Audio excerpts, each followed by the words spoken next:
ರಾಜ್ಯದ ಧೀಮಂತ ನಾಯಕ ಮುಖ್ಯಮಂತ್ರಿ ಅಂದ್ರೆ ಸಿದ್ದರಾಮಯ್ಯ ಅವರು. ಸಿದ್ದರಾಮಯ್ಯರ ನೇತೃತ್ವದಲ್ಲೇ ಕಾಂಗ್ರೆಸ್ ಪಕ್ಷ ಮುನ್ನಡೆಯುತ್ತದೆ.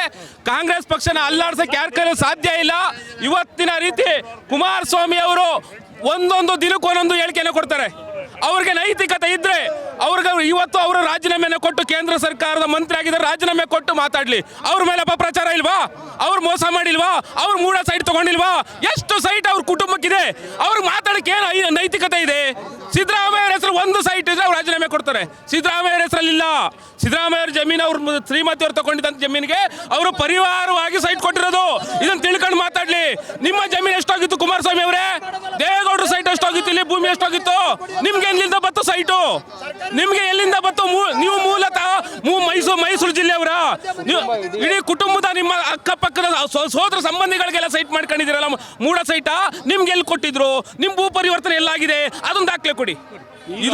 ಇದು ಪಿತ್ರಾರ್ಜಿತವಾಗಿ ಅಷ್ಟ ಕುಂಕುಮಕ್ಕೆ ಅಂತ ಬಂದಂತ ಸೈಟ್ ಅಲ್ಲಿ ಸಿದ್ದರಾಮಯ್ಯ ಅವರ ಪತ್ನಿಗೆ ಅವರ ತಂದೆ ಮನೆಯಿಂದ ಕೊಟ್ಟಿರಂತ ಸೈಟ್ ಜಾಗ, ಅದು ಭೂಮಿ.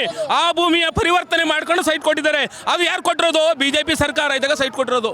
ಕಾಂಗ್ರೆಸ್ ಮುಖ್ಯಮಂತ್ರಿ ಸಿದ್ದರಾಮಯ್ಯ ಅವರು ಇದ್ದಾಗ ತಗೊಂಡಿಲ್ಲ. ಅದನ್ನ ನೀವು ಅಧಿಕಾರದಲ್ಲಿದ್ದಾಗ ಎಷ್ಟು ಸೈಟ್ ತಗೊಂಡಿದ್ದೀರಿ? ಅದನ್ನ ಬಹಿರಂಗ ಬಂದು ಹೇಳಿ. ನೀವು ನಮ್ಗೆ ಬೇರೆ ಸರ್ಕಾರದಲ್ಲಿ ಇದ್ದಾಗ ಈಗ ನಿಮ್ದು ಕುಮಾರಸ್ವಾಮಿ ಅವ್ರದ್ದು ಎಷ್ಟು ಸೈಟ್ ಇದೆ? ಸಾರಾಮಯ್ಯ ಅವ್ರದ್ದು ಎಷ್ಟು ಸೈಟ್ ಇದೆ? ಈಗ ಇವರು MLC ಮಂಜೇಗೌಡ ಅವ್ರದ್ದು ಎಷ್ಟು ಸೈಟ್ ಇದೆ? ನಿಮ್ಗೆಲ್ಲ ಎಲ್ಲಿ ಬಂತು? ಯಾವ ತರ ಬಂತು? ಫಸ್ಟ್ ನೀವು ಉತ್ತರ ಕೊಡಿ.